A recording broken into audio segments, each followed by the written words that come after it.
बिस्मिल्लाहिर्रहमानिर्रहीम। हम बात करने लगे बाइनोग्लाइकोसाइड्स की, ठीक है, जिनको हम क्लासिफाई करते हैं सिस्टमिक एंड टॉपिकल। टॉपिकल में neomycin is the most important और सिस्टमिक में streptomycin, amikacin, gentamicin and tobramycin. These are the ones that are the most important, ठीक है।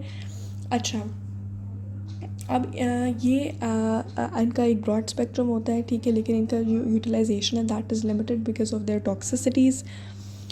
इनका जो सेल के अंदर जाने वाला प्रोसेस है, ठीक है, that is a 2 step process.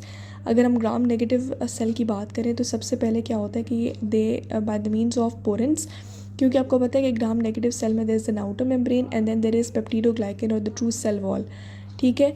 तो अब क्या होता है कि आउटर मेम्ब्रेन को डिफ्यूज़ कर लेते हैं, that is through the porins, and then they go into the periplasmic space. और पेरीप्लाज्मिक स्पेस और इस पेरीप्लाज्मिक मेम्ब्रेन को या पेप्टाइडोग्लाइकन को उन्होंने कैसे क्रॉस करना है, that is by oxygen dependent active transport. So that is why there only effective against aerobes and not against anaerobes, यानी कि किसी एब्सेस पे या किसी ऐसे इन्फेक्टिव ऑर्गेनिज्म लैकिंग ऑक्सीजन पे एक्ट ये नहीं करेंगे, ठीक है। फिर उसके बाद इन्होंने एक और बात भी कही है कि दैट इज़ इसकी जो पेनिट्रेशन है that is favoured at a higher pH।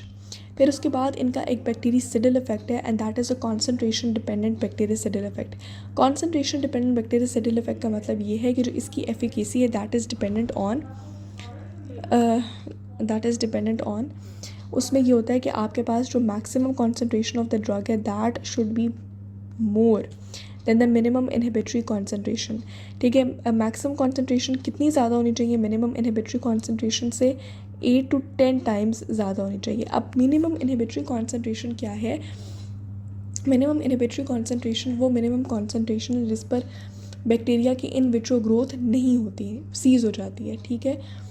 तो उन्होंने कहा है कि एक तो ये बात हो गई कि इनका एक कॉन्सेंट्रेशन डिपेंडेंट क्या है, बैक्टीरियासिडल इफेक्ट है।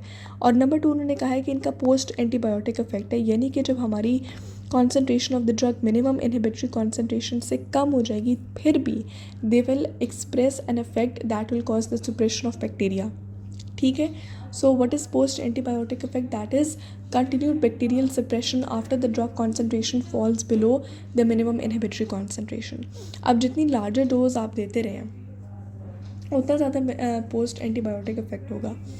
अब इस जो ग्रुप है, कैटेगरी है अमाइनोग्लाइकोसाइड्स, इनको लेने का इफेक्टिव तरीका ये है कि आप हाई डोजेस दें और एक्सटेंडेड इंटरवल्स पे दें। तो इस तरह से नेफ्रोटॉक्सिसिटी के चांस भी कम हो जाता है और कन्वीनियंस भी इंक्रीज़ हो जाती है, कंप्लायंस भी इंक्रीज़ हो जाती है, ठीक है। They are effective against both gram positive and gram negative. और ग्राम नेगेटिव में उन्होंने बात की है अबाउट रॉड्स या बेसिलाई, उसमें उन्होंने नाम लिए हैं सूडोमोनास एरिजिनोसा, ठीक है ना, उसके अगेंस्ट इफेक्टिव है, ठीक है। सूडोमोनास एरिजिनोसा में हम टोब्रामाइसिन यूज़ करते हैं for example for a urinary tract infection. फिर उसके बाद आ जाता है क्लेप्शेला, एंटेरोबैक्टर, ठीक है। और जो आपके पास ग्राम पॉजिटिव कुछ बैक्टीरिया हैं जैसे कि एंटेरोकोकस फिकालिस, एंटेरोकोकस फीसियम, ठीक है ना, इनको ट्रीट करने के लिए हम उसको यूज़ करते हैं साइनर्जिस्टिकली विद बीटा लैक्टम एंटीबायोटिक, ठीक है। तो ये बात है, ठीक है। जैसे कि एग्जांपल में उन्होंने बताया कि aminoglycosides may be added to beta lactams for synergy for serious gram positive infections like infective endocarditis, ठीक हो गया। अच्छा, अब रेजिस्टेंस कैसे डेवलप हो जाती है? ठीक है, रेजिस्टेंस इस तरीके से डेवलप होती है कि आप जो है आप इन्फ्लक्स ना होने दें, ठीक है, ई फ्लक्स कर दें, ठीक है। ये ख़ास किस्म के एंजाइम्स होते हैं जो कि राइबोसोम के साथ जाकर अटैच हो जाते हैं, ठीक है, जिसको हम कहते हैं plasmid associated synthesis of enzymes, ठीक है। सो ऐसे एंजाइम्स होते हैं, ठीक है ना, जो कि बेसिकली वहाँ पे राइबोसोम के साथ आके अटैच होते हैं और अमाइनोग्लाइकोसाइड को अटैच नहीं होने देते। लेकिन इसमें क्या होता है कि हर एंजाइम की हर एक डिफरेंट अमाइनोग्लाइकोसाइड के लिए एक डिफरेंट सेंसिटिविटी है। सपोज़ वो एंजाइम जो है वो एक पर्टिकुलर ड्रग, सपोज़ एग्जांपल दे रही हूँ, स्ट्रेप्टोमाइसिन के इफेक्ट को ख़त्म कर देगा, लेकिन हो सकता है वो टोब्रामाइसिन को ना करे। सो इस वजह से क्रॉस रेजिस्टेंस नहीं है, दो टारगेट साइट सेम है लेकिन जो रेजिस्टेंस मैकेनिज्म्स हैं they are not the same for each one of them, so that is why cross resistance इतनी नहीं है। और जो इमिकसिन है, ठीक है, that is the least vulnerable to these enzymes than the other antibiotics in this group. ठीक हो गया।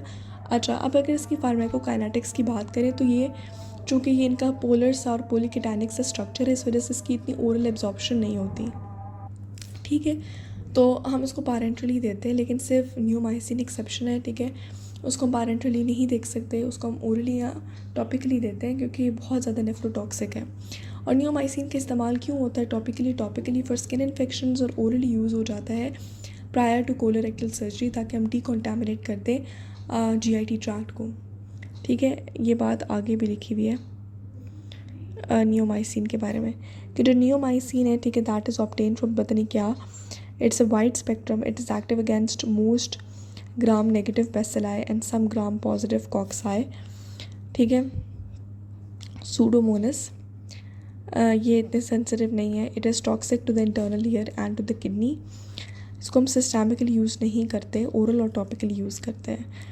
टॉपिकली हम इसको यूज़ करते हैं in combination with polymyxin and bacitracin for infected wound, ulcers, burn, external ear infections. ठीक है, conjunctivitis. ठीक है, सो वूंड्स हो गए, बर्न्स हो गए, एक्सटर्नल ईयर इन्फेक्शंस हो गए, कंजंक्टिवाइटिस हो गया। और ओरली हमने प्रिपरेशन ऑफ बोल, cleansing of the intestines from the faecal matter and secretions before surgery से पहले। ठीक है, यहाँ पर हेपाटिक कोमा, ठीक है, हेपाटिक कोमा के लिए भी यूज़ होता है। ठीक है, एक इससे याद रखिएगा कि हेपाटिक एनकेफेलोपैथी के लिए क्या यूज़ होता है, lactulose which is a purgative use होता था। लाइकवाइज न्यूमाइसिन भी यही काम करता है कि वो क्या करता है, सप्रेस करता है गट के फ्लोरा को। ठीक है, ताकि वो जो अमोनिया प्रोड्यूस ना करे। ठीक है, और लेकिन क्या होता है कि चूँकि गट फ्लोरा को ये कम करता है तो सुपर इन्फेक्शन के चांसेस ज़्यादा होते हैं और लाइकवाइज मैल एब्जॉर्प्शन के चांसेस भी ज़्यादा हो जाते हैं। तो बस इसके यूज़ याद रख लो कि टॉपिकली यूज़ किया जाता है मल्टीपल वूंड्स के लिए, ठीक है, एक्सटर्नल ईयर इन्फेक्शंस के लिए और कंजंक्टिवाइटिस के लिए, और बोल क्लेंजिंग के लिए यूज़ होता है। ठीक है ना, cleansing of the intestines from the faecal matter and secretions before surgery, और इसके अलावा हेपाटिक कोमा। ठीक है, अच्छा, अब क्योंकि मैं बात कर रही थी एब्जॉर्प्शन की, ठीक है, फिर उसके बाद डिस्ट्रीब्यूशन। मैंने आपको बताया कि it's a polar and it's a polycationic structure, so that is why it is hydrophilic. ठीक है, सो इस वजह से क्योंकि हाइड्रोफिलिक है और हाइड्रोफोबिक या लाइपोफिलिक नहीं है, तो इस वजह से जो इसकी टिश्यू कॉन्सेंट्रेशन है वो हमारे पास सब थेराप्यूटिक है। ठीक है, और जो इसकी पेनेट्रेशन है मल्टीपल बॉडी फ्लूइड्स के अंदर दैट इज़ वेरिएबल, और जो कॉन्सेंट्रेशंस हैं फिर लाइकवाइज CSF के अंदर भी इसकी कम है। ठीक है, इनएडिक्वेट है। इवन के इन्फ्लेम मेनिंजीज जो हैं उनकी प्रेजेंस में भी CSF के अंदर इनएडिक्वेट पेनिट्रेशन है। ठीक है, सो अगर आपने कुछ CSF रिलेटेड यानी कि अगर क्रेनियल इन्फेक्शन को ट्रीट करना है तो आप इंट्रा वेंट्रिकुलर रूट या इंट्राथीकल रूट यूज़ किया जा सकता है। ठीक है, प्लेसेंटल बैरियर को क्रॉस कर लेती है, सो इसका मतलब है कि फीटल प्लाज्मा और एमनियोटिक फ्लूइड के अंदर ये कलेक्ट होगी। अच्छा, नेक्स्ट इसकी एलिमिनेशन कैसे होती है। ठीक है, हम ये बात तो बार बार पढ़ चुके हैं कि ये नेफ्रोटॉक्सिक है। ठीक है, ठीक है ना, ये आपके यूरिन में अनचेंज्ड एक्सक्रीट होती है, जिस वजह से रीनल डिसफंक्शन कॉज करती है। ठीक है, और आपको डोज एडजस्टमेंट हमेशा करनी पड़ती है जब भी कोई पहले से किडनी प्रॉब्लम वाला पेशेंट हो। ठीक है, और फिर उसके बाद उसने बताया कि जो नियोमाइसिन है, ठीक है, क्योंकि वो हम ओरली देते हैं, ठीक है, तो दैट इज़ वाई वो एक्सक्रीट होती है अनचेंज्ड इन द फीसेस।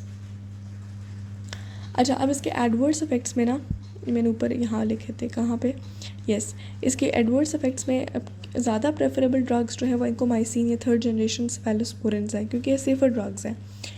इसमें क्या होते हैं, प्रॉब्लम्स होते हैं, ऑटोटॉक्सिसिटी हो जाती है, नेफ्रोटॉक्सिसिटी होती है, न्यूरोमस्कुलर ब्लॉकेज हो जाता है। ठीक है, अच्छा, ऑटोटॉक्सिसिटी क्या है, कॉक्लियर भी और वेस्टिबुलर भी है। ठीक है, और क्योंकि इसकी हाई कॉन्सेंट्रेशंस में ये एक्यूमुलेट हो जाता है आपके लिम्फ और एंडोलिम्फ और आपके पेरी लिम्फ के अंदर, और इरिवर्सिबल डेफनेस कॉज करता है। ठीक है, इवन कि आपके डेवलपिंग फीटसेस को अफेक्ट करता है, और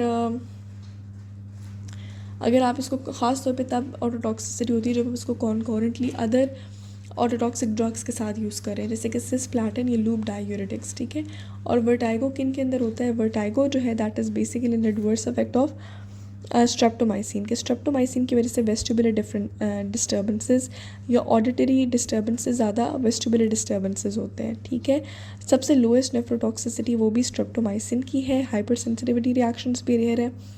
pen at the injection site होता है। Paraesthesia that is an abnormal sensation. Scotoma that is a partial loss of vision, ठीक है। विजन ख़त्म हो जाता है और एक एबनॉर्मल लॉस ऑफ वो हो जाता है, ठीक है।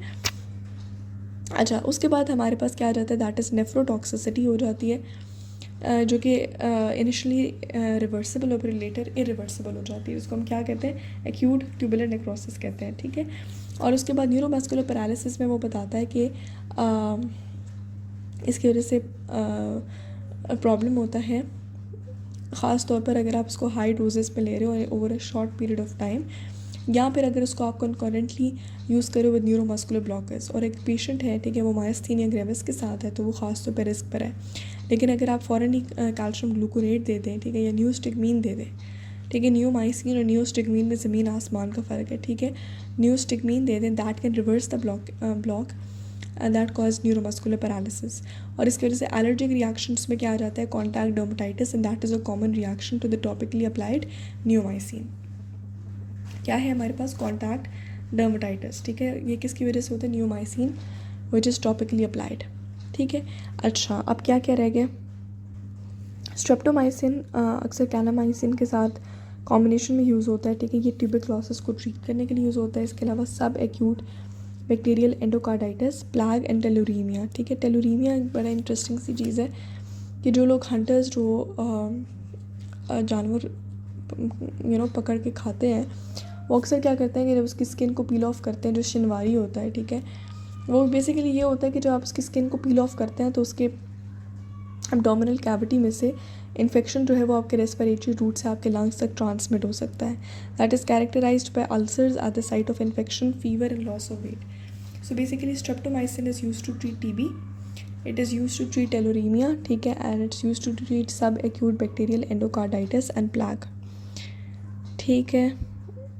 अच्छा, बस एक MCQ है। The drug has characteristics almost identical to gentamicin, ठीक है, but is much less activity in combination with ampicillin against enterococci, so that is tobramycin,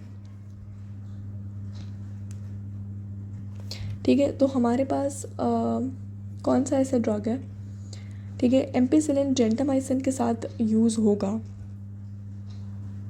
ठीक है, जेंटामाइसिन के साथ, ठीक है। एम्पिसिलिन जेंटामाइसिन के साथ यूज़ होगा, ठीक है। ये ड्रग बिल्कुल जेंटामाइसिन के साथ मिलता है, ठीक है, लेकिन इसकी एक्टिविटी एम्पिसिलिन के साथ इतनी ज़्यादा नहीं है, तो वो क्या है? दैट इज़ टोब्रामाइसिन, ठीक है। सो अब हमारी डिस्कशन कंप्लीट हो गई है माइनोग्लाइकोसाइड्स पे।